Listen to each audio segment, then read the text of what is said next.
मैंने एफआईआर वापस ले ली। उस वक्त मेरे एक मीडिया बाइट आई थी जहां पे मैंने ये कहा था कि मैं मेंटल पीस को प्रायोरिटी देती हूं और मैं इस तूफान को अभी हैंडल नहीं कर सकती। श्रीमान जी ने मैसेज भिजवाया था कि 10 साल तक डिवोर्स में लटकाऊंगा अगर एफआईआर करेगी, मैं म्यूचुअल सेपरेशन के लिए तैयार हूं। मैं आप सभी को बता दूं, शादी के 1 साल तक हम लोग डिवोर्स के लिए फाइल नहीं कर सकते अकॉर्डिंग टू द लॉ। इसीलिए हम लोग लीगल सेपरेशन नाम का एक शब्द है जिसको हम अप्लाई करते हैं। ये बात वहां से मेरे दिमाग में डाली गई कि म्यूचुअल सेपरेशन के लिए मैं रेडी हूं, अपना सहयोग दूंगा और हम इस चीज से आराम से भली भांति अलग हो जाएंगे। बट ये सिर्फ और सिर्फ नैरेटिव बिल्ड करने के लिए था, क्योंकि वहां से एफआईआर की तलवार उनके ऊपर से हट गई थी और अब आगे जो उन्होंने किया वो किया शांत रहने का काम। मीडिया में 2 दिन बाद ही एक न्यूज आई थी कि अब आया है, श्रीमान जी की स्टेटमेंट आई है और वो स्टेटमेंट ये थी कि ओशन भी मुझे मेंटल टॉर्चर करती है। आप सभी ने सुना भी होगा, देखा भी होगा अखबारों में। ओशन मुझे मेंटल टॉर्चर करती है, मेरे परिवार पे दबाव बनाती है और मुझे मेंटली भी परेशान करती है। लेकिन मैं अभी भी, ये पारिवारिक मामला है और इसे मनाने में लगा हुआ हूँ, सुलझाने में लगा हुआ हूँ। इस विषय के लिए आई हूँ, वो कोई पुरुष या औरत की लड़ाई का विषय नहीं है। वो विषय नीति और अनीति का है।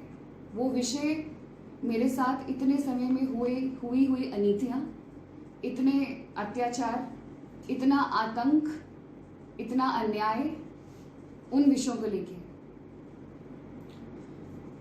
जून में जब मेरा किस्सा बाहर आया तो बहुत लोगों ने मुझे सपोर्ट किया। मैं बहुत शुक्रगुजार हूँ, क्योंकि हमारा हिमाचल देवभूमि किसी वजह से है।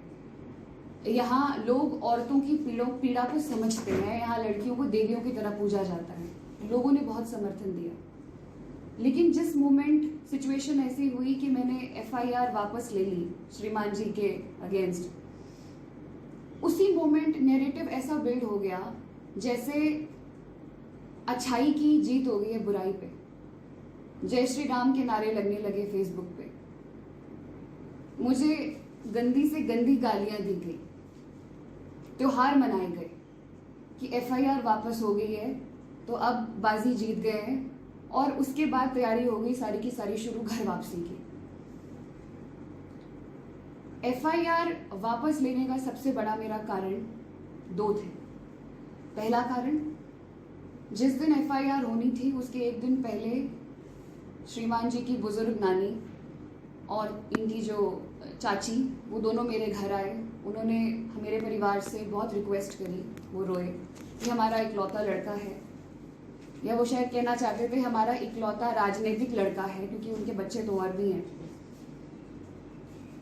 ये एक बात रही, मैं किसी के आंसू नहीं देख सकती। दूसरी बात, मुझे पुलिस अथॉरिटीज से ये मैसेज आया है कि आपके श्रीमान जी ने ये मैसेज भिजवाया है कि अगर एफआईआर करेगी तो 10 साल लटकाऊंगा।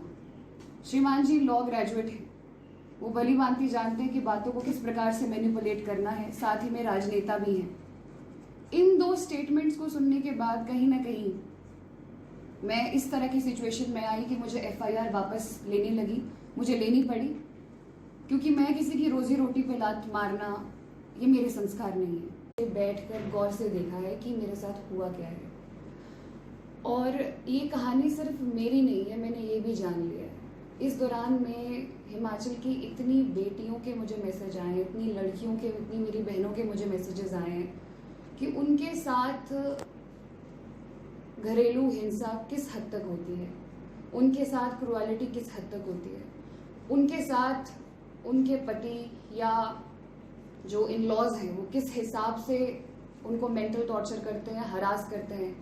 और सबसे ज़्यादा पीड़ित वो महिलाएं जिनके छोटे छोटे बच्चियां हैं, जिनके लालन पोषण के लिए उनके पति जो हैं वो अपना हाथ पीछे खींच लेते हैं और उनके पास कोई भी ऑप्शन नहीं होता, क्योंकि ना ही वो फाइनेंशियली इंडिपेंडेंट होती हैं।